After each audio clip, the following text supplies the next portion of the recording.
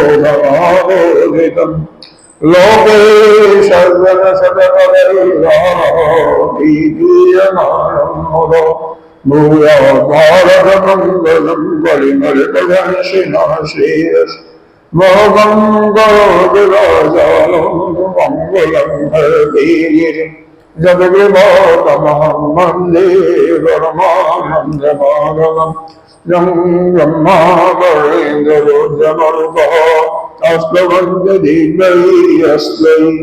वीरयेशाङ्गपदमुपनिषदै गायन्ति जनसानवः ज्ञानारोस्तुजगदीनमनसो पश्यन्ति जनयोगिनो शान्तं न विदुषरसरगणो देवाय तस्मै नमः देवाय तस्मै नमः।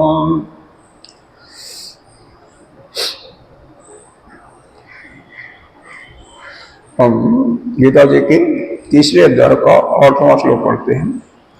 नियतम कुरु कर्मकं कर्मजयो हि अपरमः शरीरयात्रापि च तेन प्रसिद्ध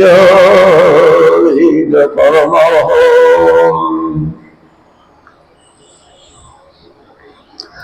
यथार्थात् कर्मणो अन्यत्र लोकोऽयं कर्म बन्धनो तदर्थं कर्म कौन्तेय मुक्तसंगः समाचरो। कल हम लोगों ने 8वें श्लोक का चिंतन किया था। यहाँ पर विशेष बात जो हमें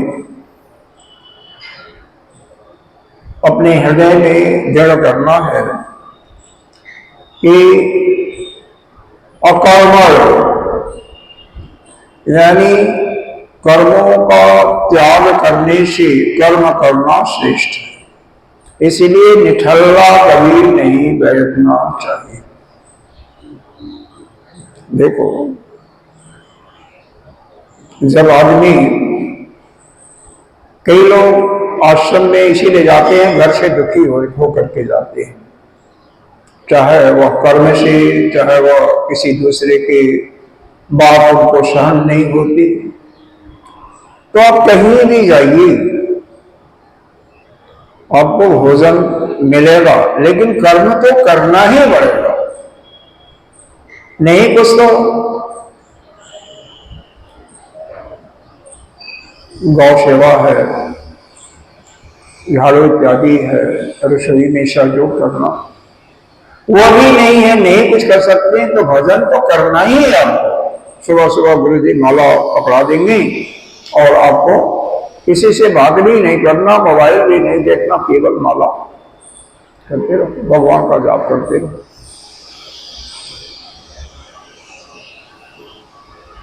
भगवान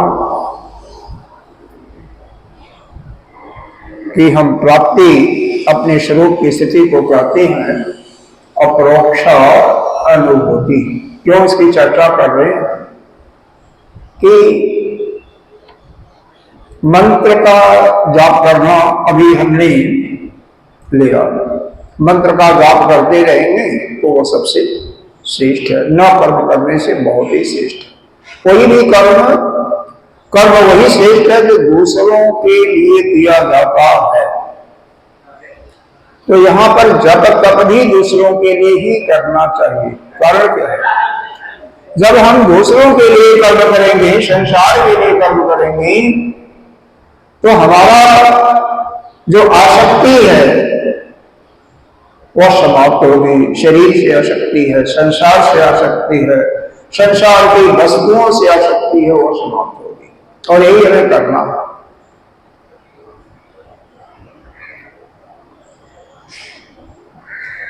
प्रश्न यह होता है कि जप को कैसे करना चाहिए। तो श्रेष्ठ या अपरोक्षानुभूति में हमारे परम पूजनीय ब्रह्मलीन स्वामी अखंडानंद सरस्वती जी महाराज के वचनों के द्वारा मैं आपको बता रहा हूं क्या करती है। देखो, अपरोक्षानुभूति में उन्होंने स्पष्ट वर्णन किया, जो कि शंकराचार्य द्वारा लिखित पुस्तक है, उसकी व्याख्या करते हुए उन्होंने लिखा है, जाप करने का श्रेष्ठ विधि क्या है। यद्यपि गीता जी में भी लिखा हुआ कि आपका शरीर, ग्रीवा और यह मस्तिष्क ठीक सीधा हो और आपका शरीर भी हिले डुले।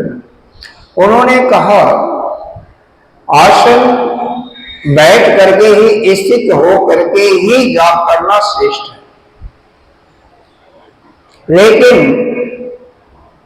जो योग में हठ योगी बताते हैं या अन्य योग वाले बताते हैं, उसमें नहीं, उस प्रकार से नहीं।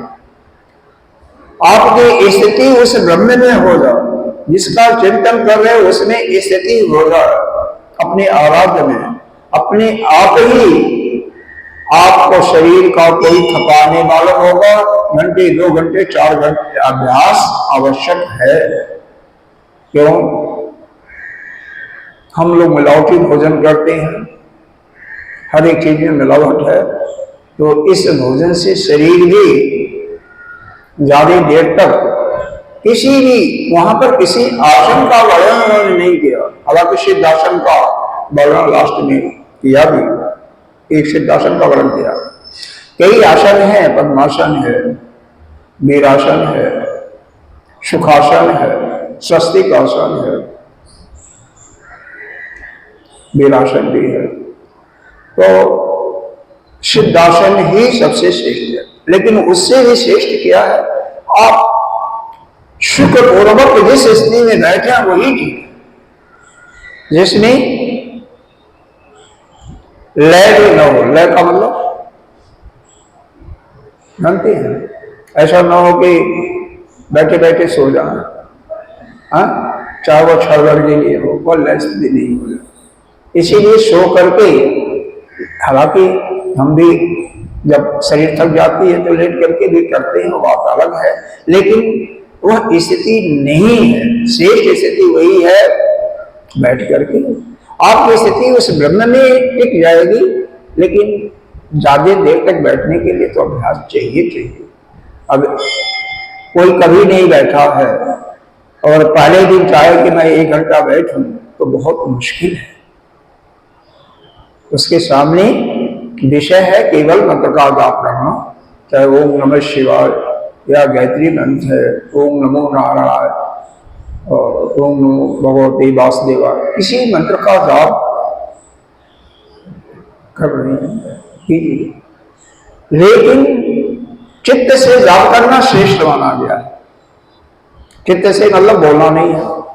5 प्रकार की वाणी होती है, परावाणी, कश्यंती, मध्यमा और वैखरी। परावायु जो नाभि से या मूलाधार से निकलती है, मूलाधार चक्र बताना पड़ेगा कहाँ है, इसलिए आप नाभि मान लो। यह जो आपका पीछे रीढ़ की हड्डी है ना, जहां पर एंड होती है, समाप्त होती है, पूछ जैसे दिखाई देता है। वैज्ञानिक लोग कहते हैं कि पहले हम लोग बंदर थे, मनुष्य आए हैं तो वहां पर पूछ थी, बिल्कुल हड्डी पीछे, यानी मलद्वार के ठीक पीछे रीढ़ की हड्डी पर, मलद्वार और उदरद्वार के बीच में कहते हैं। मलद्वार और जनेंद्रिय मूल के बीच में स्थित है। क्योंकि वहां से ये तीनों नाड़ियां जो आपकी मुख्य नाड़ियां हैं, आपके शरीर में मालूम है कितनी नाड़ियां हैं?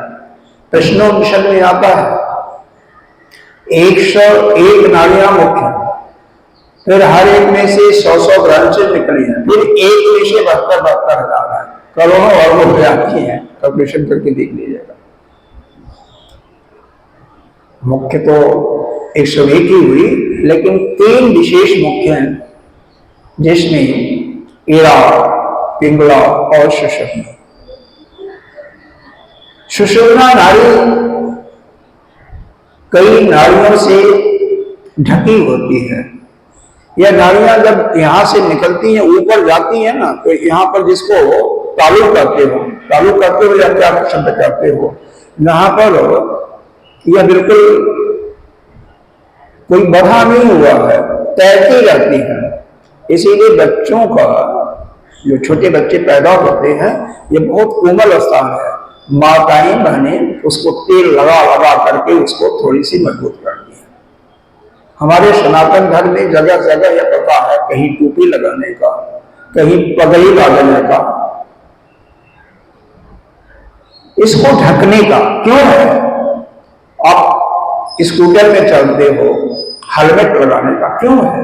यही सबसे हमारा नर्म स्थान है, और इस पर जब चोट लग जाती है तो बचना मुश्किल है। क्योंकि सीधे यह तीनों मुख्य नाड़ियां सुषुम्ना नाड़ी प्रभाव में आती है, उसी से डेथ हो जाती है। ईड़ा नाड़ी दाई नासिका से संबंध रखती है, अरे बाई से, और पिंगला बाई से। दाई नासिका सूर्य नाड़ी की जाती है, गर्म होती है। जब इसी से दाई से सांस लेते जाते हैं, छोड़ते हैं, लेते हैं, तो शरीर गर्म हो जाता है। जो भी लोग क्यों ठंडी में भी पड़े जाते हैं, गर्मी में भी उनको पंखा वगैरह नहीं मिलता। कहाँ पंखा? यह तो यहाँ पर है ना। बाहर जाकर के देखो, जहाँ झोपड़ियों में लोग रहते हैं, कोई जंगलों के किनारे बना लिया, उसी में रह रहे हैं, कहाँ पंखा है? तो बाई नासिका से, जिसको चंद्र नाड़ी कहते हैं, उसी से जब श्वास लगातार आता जाता है, 5 मिनट 4 मिनट पिया, शरीर ठंडा हो गया, सारी गर्मी शांत हो गई। ठंडी है तो दाई से लो सूर्य नाड़ी, और उसी को पिंगला कहते हैं, और बाई वाले को चंद्र नाड़ी या किसी से सामने। बीच में सुषुम्ना नाड़ी होती है। यह सबसे मुलायम यही है, सबसे यही है कि जैसे पुरुष होते हैं, कुछ लोग शरीर उनका गठा हुआ होता है, विशेष करके जो क्या कहते हैं, आजकल जगह जगह सिखाते हैं शरीर को तंदुरुस्त करने के लिए। हाँ, नाना प्रकार के संज्ञा देते हैं, अलग अलग कराते हैं, उसका मतलब नहीं है। तो यह बहुत ही कोमल होती है। इसी से जब श्वास ईड़ा पिंगला से बंद हो करके, इसी से जब यह सहस्त्रार चक्र को कहते हैं, यानी यह मूलाधार चक्र से यहां तक जब श्वास चली जाती है, तो उसी को कहते हैं कुंडलिनी शक्ति का जागरण। सिद्धि की प्राप्त करके यह 3 बंद लगाते हैं। मूलाधार के जो आपका मलद्वार है और जनेंद्रीय मूल है, इसको ऊपर के तरफ सिकोड़ लेते हैं, ऊपर की तरफ खींच लेते हैं, और श्वास आता जाता, नीचे से नहीं जाएगा। नाभि को भी एक तरफ दबा लेते हैं, तो ध्यान बंद करते हैं। यहां से लगा करके सिद्धियां प्राप्त होती है, ऊपर तक यहां जाती है। इसको भी लगा लिया, जालंधर बंद, वहीं पर नाना प्रकार की सिद्धियां वगैरह मिलती है। उनके चक्कर में आपको नहीं पड़ना है। यह समझना है कि यह 3 मुख्य नाड़ियां से हमें गर्मी में हम अपने को कैसे ठीक रख सकते हैं, अपने शरीर को ठंडा रख सकते हैं, और सर्दी में कैसे हम इसको गर्म कर सकते हैं। सब साथ श्वास आता रहे दोनों नाड़ियों से, तो सुषुम्ना से आती रहे, तो हमारी वही जो होती है सम स्थिति कहलाती है। उसमें हमारा चित्त बिल्कुल एकाग्र हो जाता है। चित्त की एकाग्रता ही हमारा मुख्य है। लेकिन वेदांत कहता है इसकी किसी चीज की आवश्यकता नहीं है। हमारा वेदांत क्या कहता है कि आपकी स्थिति उस अपने चैतन्य में आत्म स्वरूप में है तो आप सहज स्थिति वही है। शरीर तो आपका है नहीं, तो शरीर की स्थिति से नाना प्रकार के जो योगाचार्य लोग आसन का नाम देते हैं, कोई लेना देना उसे नहीं है। बैठे हैं जहां पर सुख की प्राप्ति हो रही है वही सुखासन।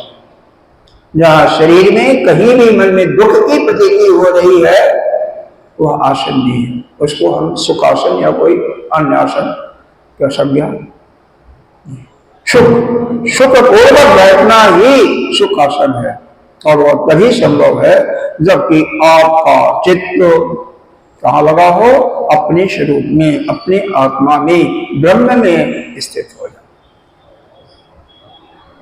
एक महात्मा थे, उन्होंने गुरुदेव से प्रश्न पूछा अपने, यह स्वामी अखंडानंद जी के, उन्हीं के जो उनका व्याख्यान है उसी से मैं बता रहा हूं, कहीं अन्य से नहीं, उन्हीं के शब्दों से। नाम सुना होगा नहीं? अरे यहां पर भी तो उनके काफी पहले शुरू में प्रेमपुरी आश्रम में काफी उन्होंने सत्संग किया। महान पुरुष थे, ज्ञानी पुरुष थे। वृंदावन में बहुत बड़ा आश्रम भी उनका अभी भी है, वो तो चले गए काफी देर पहले। खैर, उससे आपका कोई लेना देना नहीं है। वो कहते हैं देखो, ये चित्त की एकाग्रता न तो खड़े होकर के संभव हो सकती है, न लेट करके, केवल बैठ करके हो सकती है। बैठ करके शुक्र। तो महात्मा जी ने आचार्य से पूछा अपने गुरुदेव से, मान लो मैं शौच, आजकल तो शौच का सिस्टम हो गया कमरे में ही, उस समय लोग बाहर ही जाते थे। 50-60 साल 70 साल के पहले की बात, गांव की बात मैं बोल रहा हूं। उसी समय मन बिल्कुल शांत हो गया, हमें आनंद आ गया, हमारा चित्त बिल्कुल एकाग्र हो गया, तो क्या करें? तो उन्होंने कहा ठीक है, आप भूल जाओ कि आप सोच कर रहे, वही आपकी स्थिति ठीक है, वही आपकी अच्छी स्थिति है जिसमें आपको सुख महसूस हो, कोई ठीक है। लेकिन अब वहां पर बैठे नहीं रहोगे तो कुछ उसका भी ध्यान रखना है, उससे आप जल्दी बाहर आओ और अपना उस स्थिति में पड़े रहो। खड़े होकर के अगर मंत्र का प्रश्न ही था ना, गाया था कि खड़े खड़े करें तो क्या होगा, लेट करके क्या, लेट करके तो लय हो जाएगा। आप खड़े खड़े करते हैं, आगे आपको ठोकर लगेगा, गिर पड़ोगे। एक महात्मा थे, महात्मा लोग बहुत तपस्या करते हैं इसलिए कह रहा हूं, उल्टा अपने को उल्टा लटका दिया और मंत्र का जाप कर रही हैं, किसी पेड़ से लटक गया और होता क्या है, बीच में नई स्थिति आती है, गिरते हैं, सिर फूट जाता है। कई लोग, कब होगा जब आपका रास्ते का भान नहीं होगा, ध्यान मंत्र पर ही लगा रहेगा, तो ऐसी स्थिति आती है। रास्ते जा रहे हैं जाप करते हुए, ध्यान आपका मंत्र में लग गया है, तो ऐसा संभव है आगे कुआं है उसमें गिर सकते हो, आगे कोई गाड़ी आ रही है तो आपका एक्सीडेंट हो जाए। संभव है कि नहीं? लेट करके न करने का कारण यही है कि आप लय स्थिति को प्राप्त हो जाओगे। चलते चलते दृश्य देखा बाहर का तो मन में विक्षेप भी हो जाएगा। विक्षेप का तात्पर्य क्या है? आप मंत्र जाप कर रहे हो, मन वहां से उतर करके कहीं और चला जाएगा। सुंदर फूलों का दृश्य देखा, सुंदर कोई अन्य वस्तु देखा तो मन वहां पर भाग सकता है। इसीलिए यह क्यों बता रहा हूं, क्यों हमने इस प्रसंग को शुरू किया। ध्यान अगर दिया होगा तो निठल्ला बैठना, चाहे वह किसी भी बड़ा आश्रम का हो, चाहे वह गृहस्थ हो, ब्रह्मचारी हो, सन्यासी हो, वानप्रस्थी हो, खाली उसको नहीं बैठना चाहिए कभी भी। क्या करना चाहिए? नहीं कुछ काम है तो भगवान का लाभ, अपने स्वरूप में रहो, चिंतन करते रहो, चिंतन करते रहो।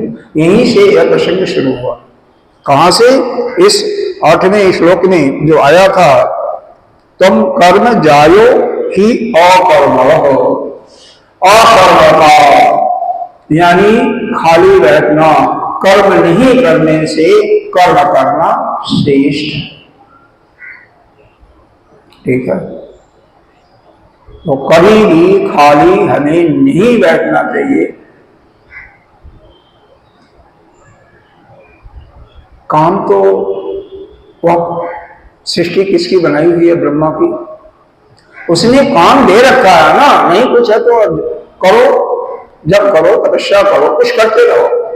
सोने के लिए कितना सो सकते हो? कोई मान लो आजकल बच्चों को वैसे भी फ्री है, और आप पर भी कोई अगर किसी चीज का बंधन नहीं है तो सो सकते हो, कितना सोओगे? जैसे जैसे एज आगे बढ़ती जाती है 5-6 घंटा नींद आपकी पर्याप्त हो जाती है, उसे ज्यादा नहीं सो सकते। हाँ, उसी में करवट बदलते रहो तो बात अलग है। तो बाकी क्या करोगे? नहाने धोने पूजा पाठ में मान लो 2 घंटा 3 घंटा 4 घंटा लगा दिया, बाकी काम क्या करो? आप करते रहो बस। बैठ करके नहीं हो पाता तो कोई बात नहीं, आराम कर लो, वो बात अलग है, लेकिन कोशिश करते रहो। तो हमें कभी भी खाली नहीं बैठना चाहिए। जो हमारे लिए, जिस आश्रम में, जिस जाति में, वर्ण व्यवस्था हम पैदा हो गए हैं, जो परमात्मा ने या शास्त्रों ने कर्म का निर्धारण किया है, कई बार बता चुका हूं, ब्राह्मण का क्या कर्म है, क्षत्रिय का क्या कर्म है, वैश्य का क्या कर्म है, शूद्र का, वह कर्म करते रहना चाहिए। और कुछ भी कर्म नहीं है तो भगवान को याद करते रहो, किसी रूप में करो, क्योंकि कल्याण उसी में आपका होगा। खाली बैठने से तो क्या होगा? मोबाइल देखते रहोगे और क्या करोगे? संसार आएगा ना, मोबाइल अगर चलाते रहोगे तो क्या होगा? संसार ही तो आएगा। किसी से बात भी करोगे ज्यादा तो संसार ही तो आएगा, प्रपंच ही तो आएगा। प्रपंच हमें कहां ले जाएगा? जो प्रपंच का मतलब क्या है? जो है नहीं वही हमें देख रहे हैं, जो मिथ्यत्व है उसे मिथ्यत्व को भी देख रहे हैं ना।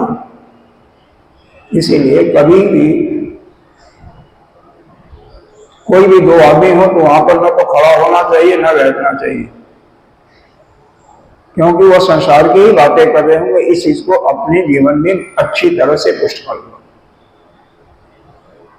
एकांत में रहने के लिए साधक को इसीलिए कहा गया है, जहां कोई दूसरा होगा तो उसके अनुकूल अगर आप नहीं करोगे तो उसके दिल में आपके प्रति द्वेष होगा, उसके अनुकूल होगा तो राग होगा, तो वहां आसक्ति बढ़ने की संभावना बन जाएगी। और किसी के साथ रहोगे तो क्या होगा? अरे भाई, संसार की ही तो बातें होंगी ना, भगवान की बातें, भगवान की कथा कहानियां तो बहुत कम नहीं पसंद आता है ना सबको। देखो यहीं पर कितने लोग आते हैं भगवान की कथा सुनने के लिए, महात्माओं के अलावा आप हो, हर जगह यही।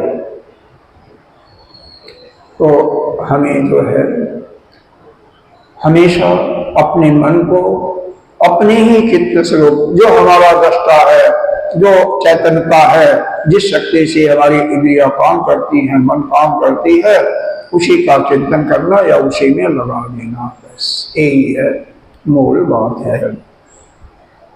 अगर दूसरी बात बता कि शरीर शरीर शरीर यात्रा चौथे न प्रसिद्धि एक अकर्म, अगर कर्म नहीं करोगे तो शरीर का जीवन जापन भी मुश्किल है। जापन करने के लिए कुछ चाहिए तो भिक्षा मांगो या पैसा कमाओ या खेती करो, अन्न से पकाओ, कर्म तो करना पड़ेगा। तो कर्म करना न करने से श्रेष्ठ है। ठीक है, आगे इसी चीज को आगे बढ़ाते हुए भगवान ने बोला कि कोई भी काम हम अगर अपने लिए करते हैं, अपने स्वार्थ पूर्ति के लिए, देखो इसमें क्या है, इसी गीता जी के तीसरे अध्याय में बताया जाएगा, जो स्वयं पकाता है और स्वयं ही उसका उपभोग करता है, दूसरा कोई नहीं, स्वयं पकाता है और स्वयं ही खाता है। तो उसके लिए क्या है, भुंजते ये एक तहम पापा जे पश्चात आत्म कारण, जो अपने लिए ही केवल भोजन पकाता है और अकेले ही खाता है, वो बहुत बड़ा और पाप को ही खाता है, पाप को खाता। क्यों? इस पर संतों ने बहुत विचार किया कि मान लो मैं अकेले हूं तो क्या करूं, तो अकेले बनाऊंगा, अकेले खाऊंगा। तो भाई ठीक है, आप अकेले कहां हो, ठाकुर जी तो है ना, आपके अंदर भी तो वो विराजमान है ना, प्रेम से उनको भोग लगाओ, ठाकुर जी को रखो, तुलसी दल डालो और उनको खिलाओ प्रसाद आप लो, तो आप अकेले कहां हो। भोजन बनाओ तो उनके लिए बनाओ, हमारा कढ़ाई खाएगा, हमारा ऐसे राम कुछ हमारा जिस रूप में बनाओ, हमारी माता जी खाएंगे जिस रूप में बनाओ, चाहे अम्बा मानो, गणेश जी मानो, उनके लिए बनाओ और वह प्रसाद स्वरूप खाओ। तो आप अकेले कहां हुए, तो आप तो किसी को खिला रहे हो ना। नहीं मंत्र आता है तो वैसे ही उनको भोग लगाओ हाथ जोड़ करके, उसमें क्या दिक्कत है। आश्रमों में क्या होता है, गीता जी का 15वां अध्याय भजन में ये पहले पढ़ती है, गीता जी का 20 श्लोक है, 15वां अध्याय पढ़ते हैं। उसके बाद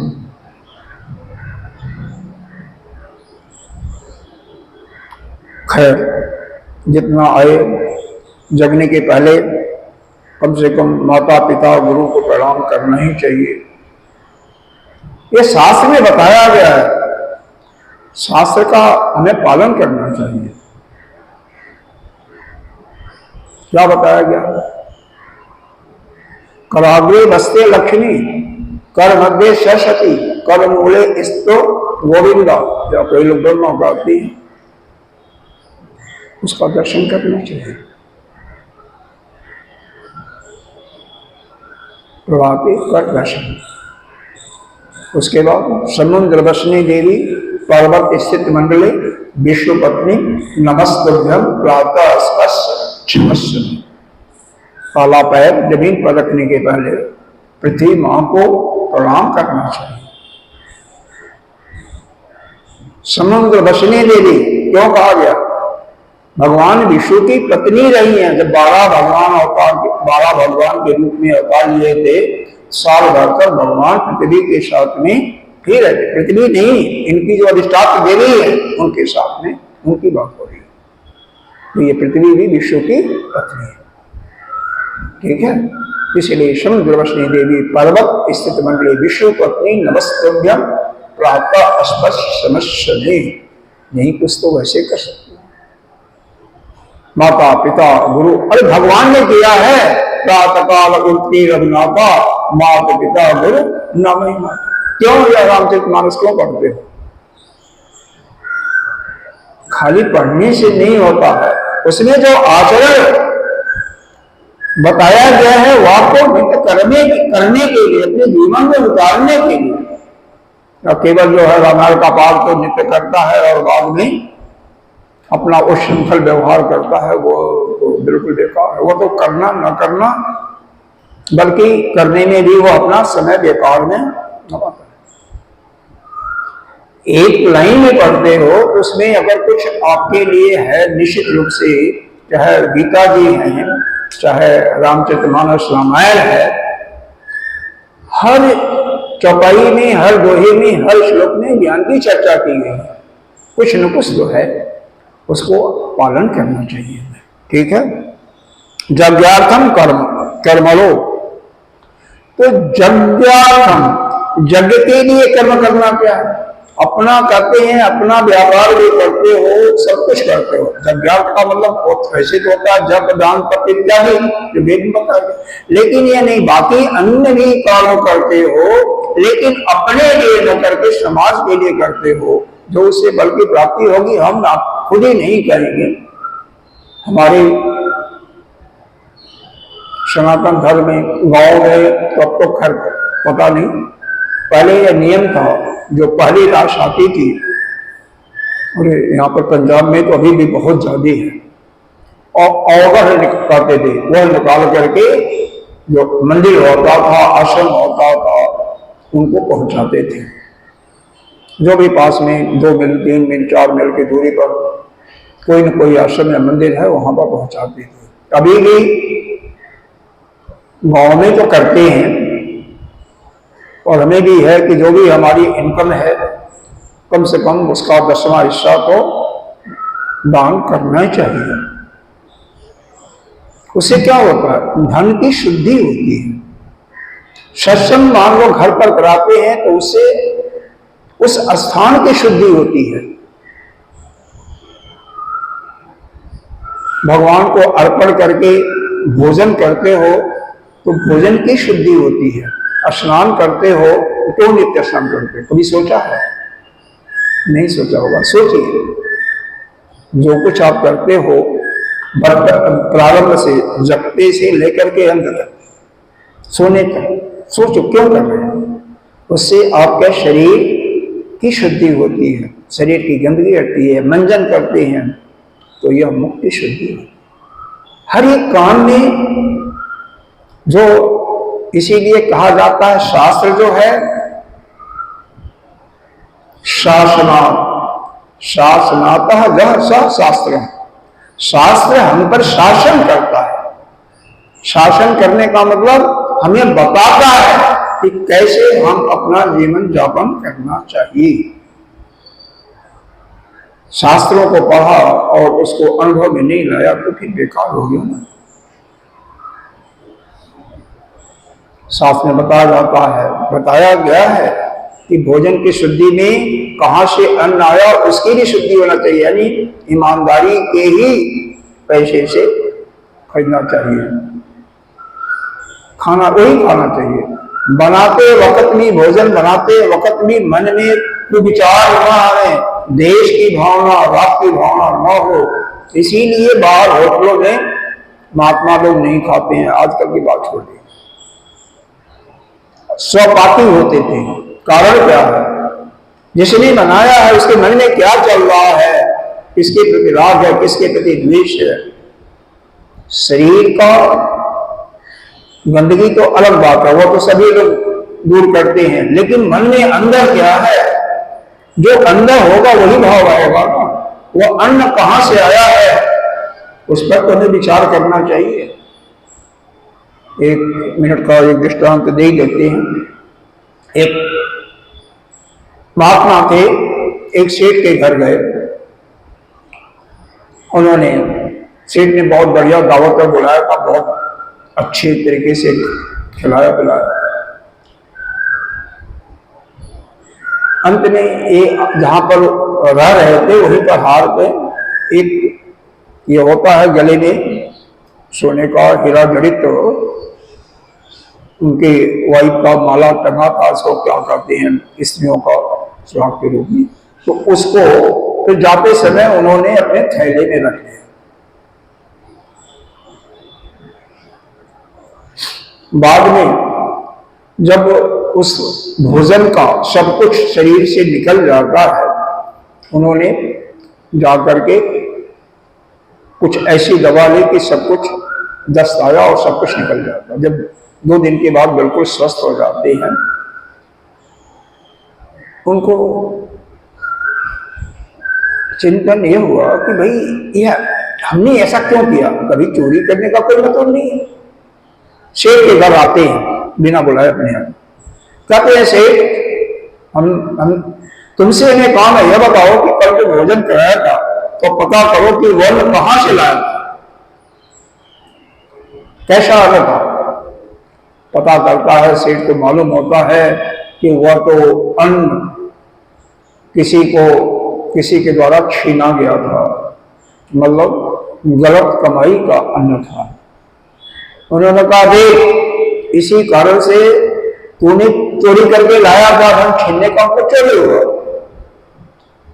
उसी कारण से मैंने भी चोरी किया, उस अन्न को खाया, मेरा मन दूषित हुआ। कल ही मैंने बताया था, जैसा खाए अन्न वैसा होए मन, छांदोग्योपनिषद में बताया हुआ इसी प्रकार से वेद ने बताया है, ऐसे में नहीं कर रहा।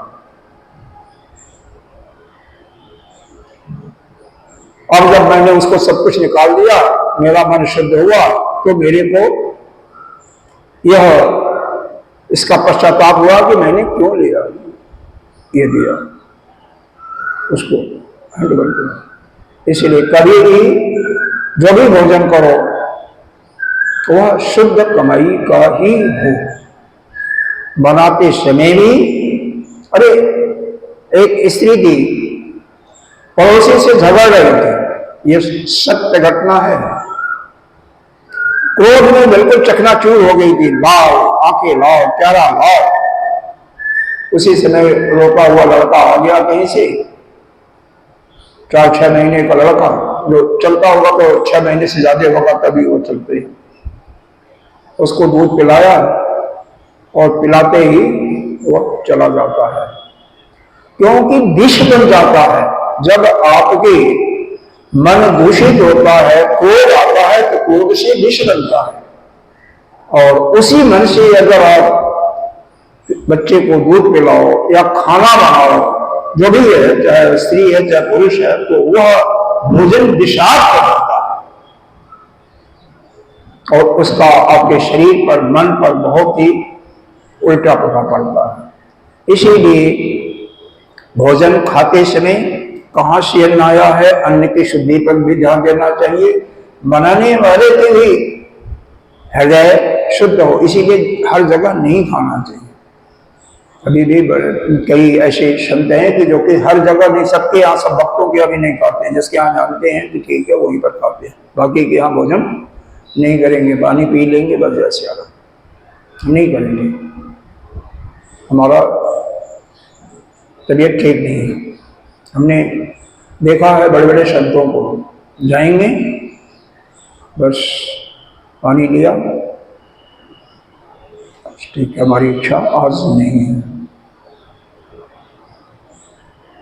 बहुत बुरा प्रभाव पड़ता है। इसलिए हमेशा इस चीज का हमें ध्यान रखना चाहिए। तो यज्ञार्थम कर्मो, यज्ञ के निमित्त से, जब का निमित्त यही है, आपने कमाई कर रहे हो तो अपने लिए उसे मत सोचो।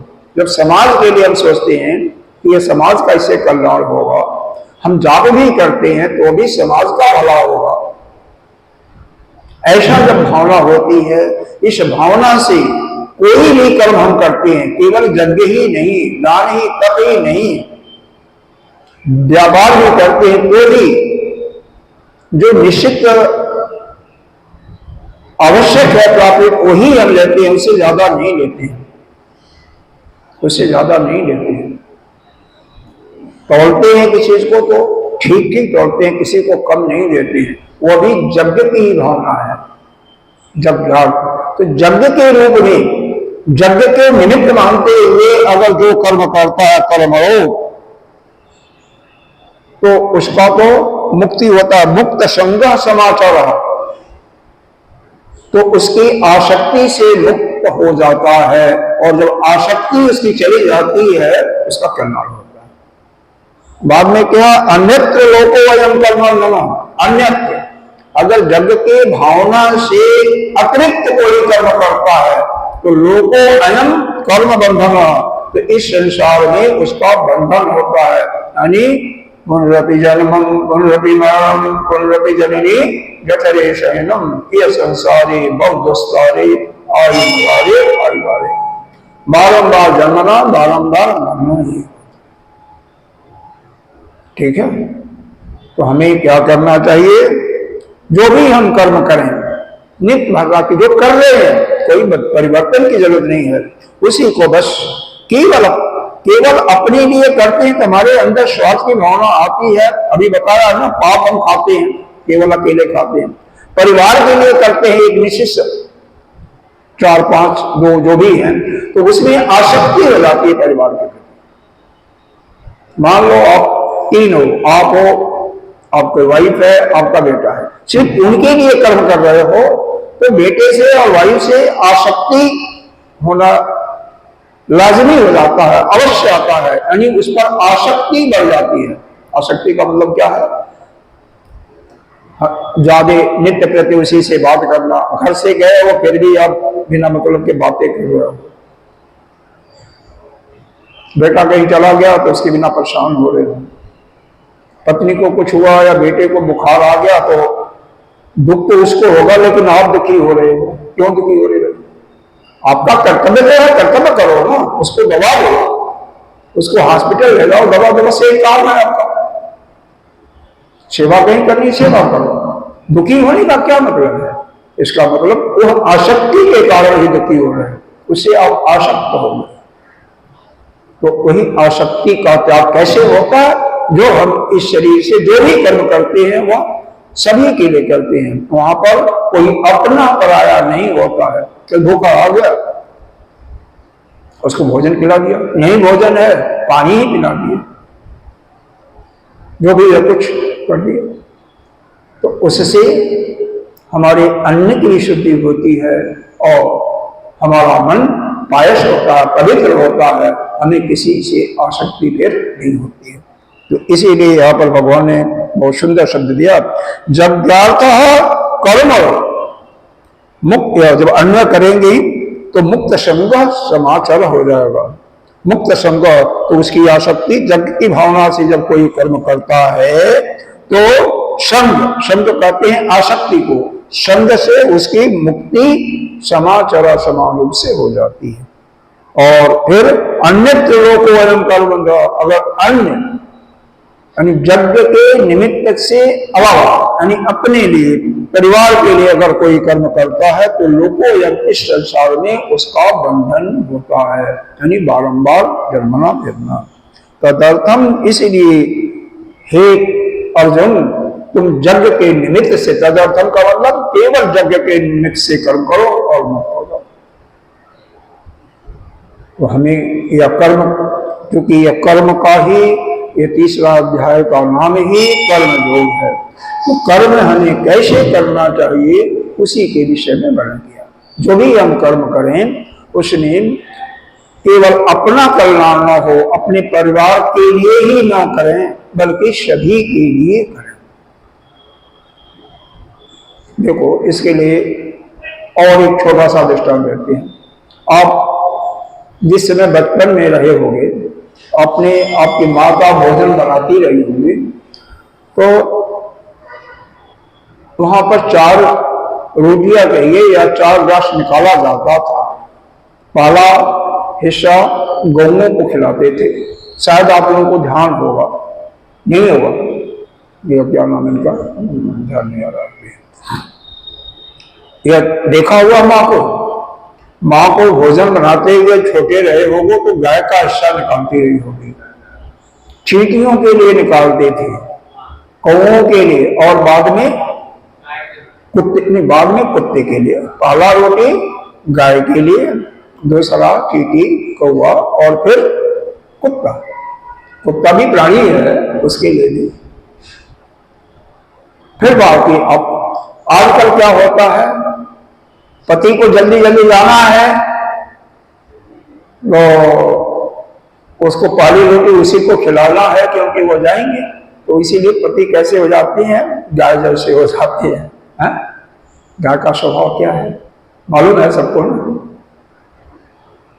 और अंतिम रोटी खुद खाती है तो कुत्ते जैसे हो जाती है ना। कुत्ते का मतलब केवल बोलते रहना। तो इसीलिए यह जो प्रायः नौकरी पेशे वालों के लिए मैं बता रहा हूं, व्यापार वालों में भी यही होता होगा, समय का बंदिश और काल का तो बहुत बड़ा महत्व है। काल यानी समय, जो पैसे का, रुपए की वैल्यू है ना महत्व, उससे कई गुना काल का, समय का महत्व है। और जिसके जीवन में समय का महत्व नहीं आया वो कभी भी आगे नहीं बढ़ सकता। कोई भी काम करना है हमें 6 बजे करना, तो 6 से 1 भी नहीं होना चाहिए। 9 बजे अगर ड्यूटी जानी है तो 9 बजे ही वहां पहले पहुंच जाओ तो ठीक है, लेकिन कम से कम उस समय तो होना ही चाहिए, क्योंकि मृत्यु आएगी तो उसी समय ले जाएगी। सूर्य उदय होता है तो उसी समय पर होगा। कोई गाड़ी ट्रेन स्टार्ट हो रही है अभी फ्लाइट, तो उस समय पर स्टार्ट हो जाएगी, किसी कारण से रुक गई तो लेट हो गई तो वापस आ गई, वहां पर किसी का इंतजार नहीं करेगी। या करता है? कोई नहीं करता। इसलिए समय का ध्यान हमें हर क्षण करना चाहिए, हर क्षण जीवन के प्रत्येक पहलू में करना चाहिए। अगला श्लोक है, पहले पढ़ते हैं। सहजज्ञा प्रजा शिष्टा पूर्वोवाच प्रजापति अनेन प्रशिषद्धम ईशः ओ अस्तु इष्ट काम धुप। मतलब क्या है?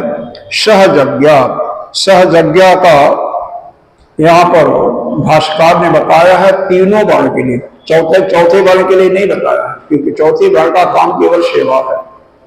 ब्राह्मण, क्षत्रिय और वैश्य, इनको लिए बताया है कि यह जो भी काम करें किसके लिए करें? सहजज्ञा के, सहजज्ञा, यज्ञ का मतलब यज्ञ होता है, सहमाने साथ, तो यज्ञ के साथ में करें, यज्ञ के निमित्त। जब का निमित्त मतलब उसमें आहुति देना नहीं है, आप उसमें भरो, समिधा चलाओ, वहां पे कहो, वो आहुति देना नहीं है। यज्ञ के निमित्त मतलब सभी के लिए, अपने दायरे को बढ़ा करके, अपने लिए नहीं, अपने परिवार के लिए नहीं, बल्कि वो सबकी, सभी के लिए काम करें। इसीलिए हमने बताया कि माताएं बाने जो भी रोटी पकाती थी, 4 रोटियां निकाल करके इन पशु पक्षियों को पहले देती थी, और हम लोगों के द्वारा ही, बच्चों के द्वारा ही खिलवाती थी। अपनी गाय नहीं है तो दूसरे की गाय से ही बढ़ से, लेकिन पहले गायें भी होती थी, हम तो गायें भी नहीं है। दूध की कमी नहीं है, लेकिन दूध की कमी नहीं है, कहां से दूध आता कभी सोचा है? सब बनावटी दूध आता है। आदमी तो 50 साल के पहले कई गुना बढ़ गए, और गाय या भैंस जो दूध देने वाले पशु हैं उसके 10वां या 20वां हिस्सा हो गए, फिर भी दूध की कमी नहीं है। कभी सोचा है? कोई नहीं सोचा होगा। इसीलिए वो दूध क्या आपको फायदा करता है? क्या कभी नहीं फायदा करेगा, बनावटी पता नहीं क्या क्या मिला है। अच्छा, तो सहजज्ञा प्रजा शिष्टा, प्रजा का जब भगवान ये ब्रह्मा जी ने रचना किया, सृष्टि किया, तो साथ में प्रजापति ने क्या किया? और देखो, प्रजापति ने यह किया कि यज्ञ की भावना दिया कि यज्ञ के साथ ही कर्म करना है। विष्णु भगवान पालन करते हैं तो रक्षा तो वही करती है ना, हर एक को भोजन मिलेगा इसका ध्यान वो रखते हैं। अरे जिसके कुछ भी नहीं है, मान लो अंग नहीं है, आंख नहीं है, शरीर का अन्य अंग भी नहीं, उसको भी भोजन तो मिलता है कहीं न कहीं से, कोई न कोई तो खिलाता है। प्रहलाद जी जब काल कोठरी में बंद कर दिया था, उन्हीं के पिता हिरण्यकश्यप ने, किसी का आना जाना बंद था, रात्रि को 12 बजे लक्ष्मी जी भगवान के ही कहने पर स्वयं 56 प्रकार के व्यंजन अपने हाथ से बना करके उनको खिलाई थी। फाटक कैसे खुला, यह सब तो माया है। पारा था, कठोर पारा था, कोई नहीं जा सकता है। तो किसी को भी भूखा, और जो भगवान का प्रिय होता है उसको तो भूखा कभी रह नहीं सकता है।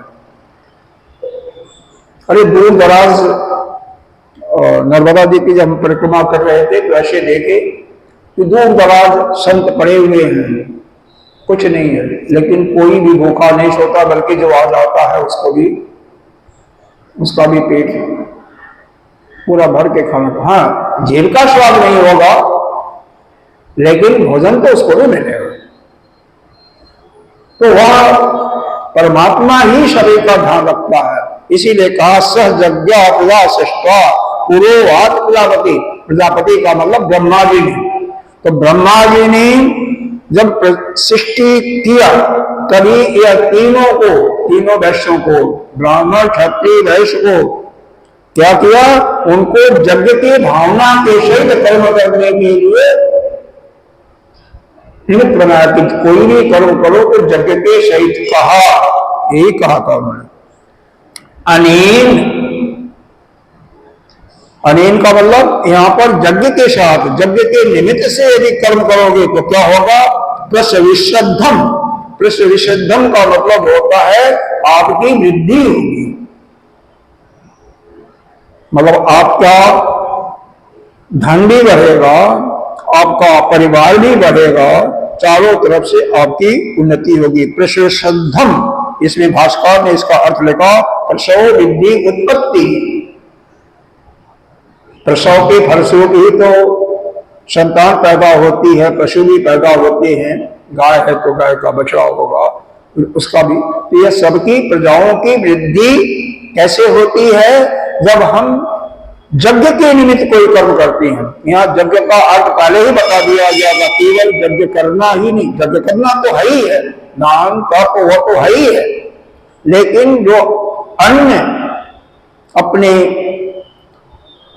उपार्जन के लिए, शरीर को कायम रखने के लिए जो कर्म करते हैं, नौकरी है या व्यवसाय है, वह भी अगर हम यज्ञ की भावना से यानी सभी के लिए करते हैं, उसमें से सभी को हिस्सा कुछ न कुछ खर्च करते हैं, मंदिर में करते हैं, आश्रम में करते हैं, अन्न के लिए करते हैं, दीन दुखियों के लिए, तो वही यज्ञ के निमित्त हो जाता है।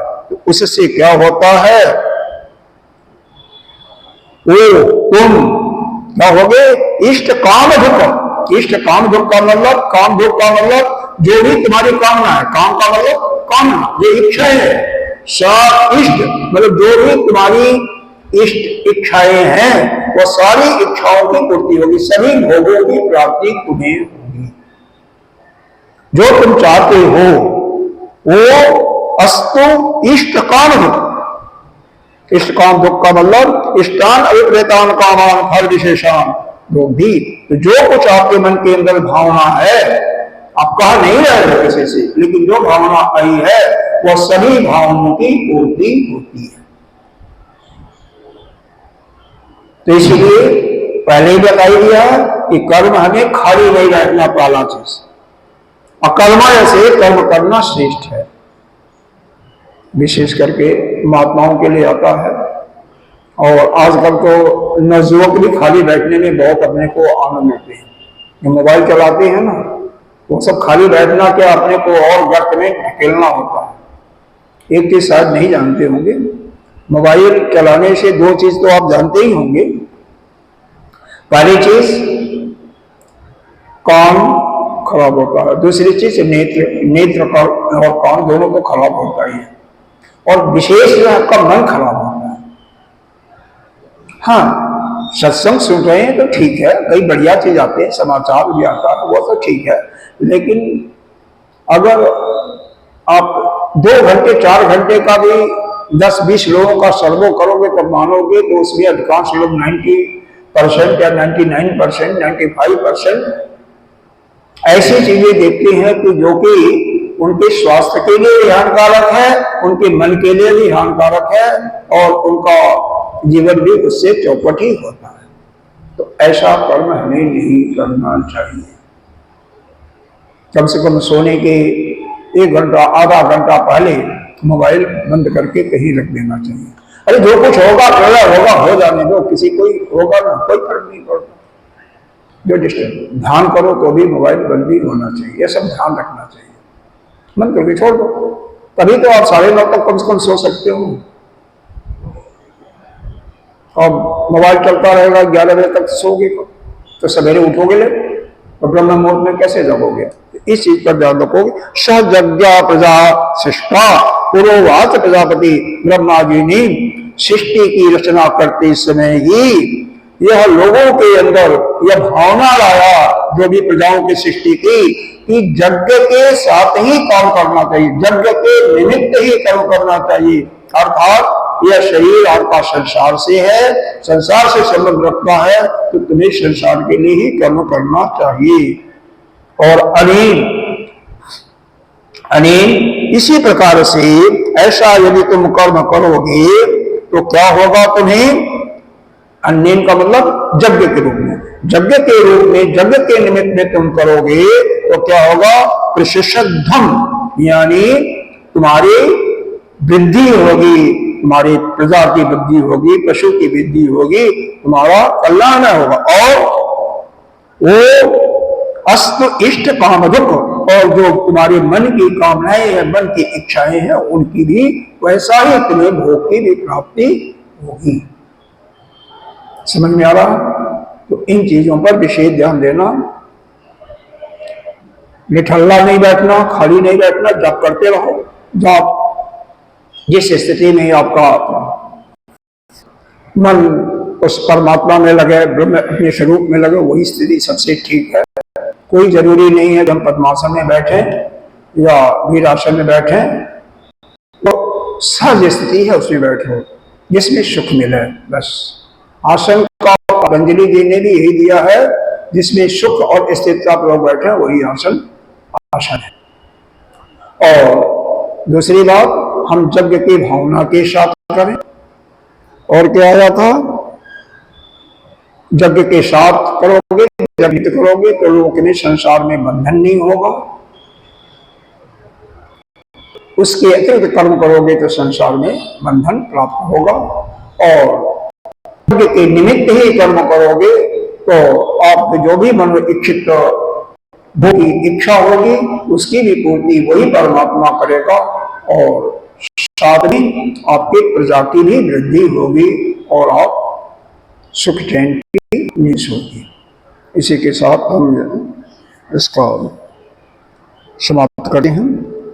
आगे का श्लोक बहुत बढ़िया है, लेकिन समय नहीं, कल देखेंगे। ओम पूर्णमदः पूर्णमिदं पूर्णात् पूर्णमुदच्यते पूर्णस्य पूर्णमादाय पूर्णमेवावशिष्यते। शंकरं शंकराचार्यं केशवं बादरायणं सूत्रभाष्यकृतौ वन्दे भगवन्तौ ईश्वरो गुरुरात्मेति मूर्तिभेदविभागिने व्योमदेहाय दक्षिणामूर्तये नमः।